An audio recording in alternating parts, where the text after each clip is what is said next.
All right, what I'm gonna do is try to show you how to attach the band to the Winnie hood without getting a pucker.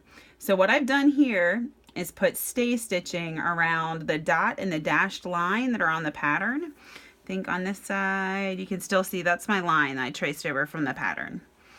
So what I'm gonna do now is cut down to that little point right there and cut down to this little point right there. You don't want to get too close because I think part of the problem is that fleece is so stretchy it kind of starts to rip. Now another tweak that I found is that when you start pinning your hood, you want to actually let it have some extra down here. You don't want to line it up right here or right here. You want to let it have a little extra. And that goes for both sides. So what I'm going to do right now is pin the whole way around here and attach my hood. So the one other trick I'm going to do is, so we'll put in another pin up here and we'll pretend I pinned the whole thing around. I'm going to take a pin and put it right through that point right there. So I'll check when we're not videoing, but we'll say it's right there. Now that insertion point right there is going to be my stop and start point for the stitching.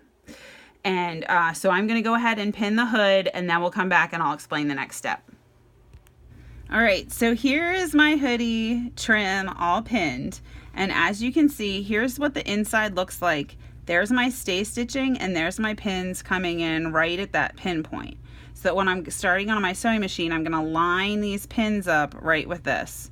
A definite alternative would be to stitch it on this side, but so far I like stitching it on the outside, so I just use that pin as a guide. But if you stitched from this side, you would just line up and start there and go from that spot.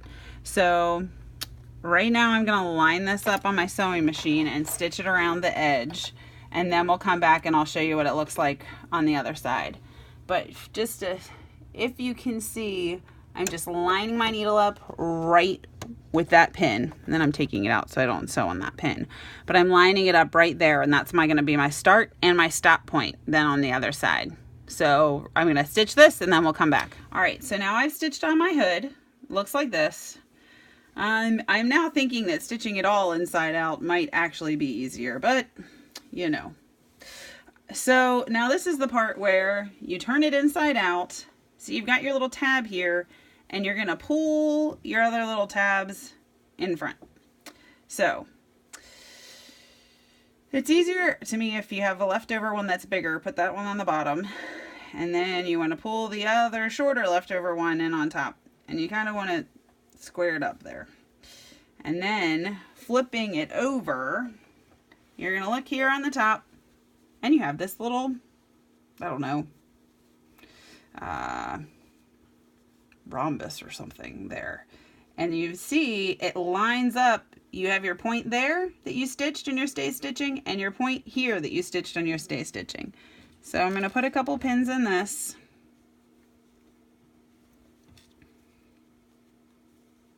Right there. And the trick is you want to stitch from right here, which is actually where my little point of my stay stitching is. You want to stitch from there to there. And I think that what's happening that's causing so much trouble is that when you're manipulating this, you can see like the fleece wants to come apart and wants to stretch. And that stay stitching, not only does it give you a stopping and starting point for this last part, but it keeps it from pulling too much. On my first one, I even noticed that it was tearing apart some. So it holds it together and it gives you somewhere to go. So I'm going to stitch from here over to here. All right. So here's my stitch that I put across from tip to tip, from that mark to mark. I will say, I'm finding like you really want to make sure you get the whole way across, even if it seems like it's too far. And then this is your extra that you're going to trim off right here. So check the other side first, but then give this a little snip. And then when you turn it over, you can see you have a relatively flat hoodie band there. I will say, I think this is the last one I am doing with microfleece ever because I think it's given the least good result. But I'm finding that stay stitching really helps.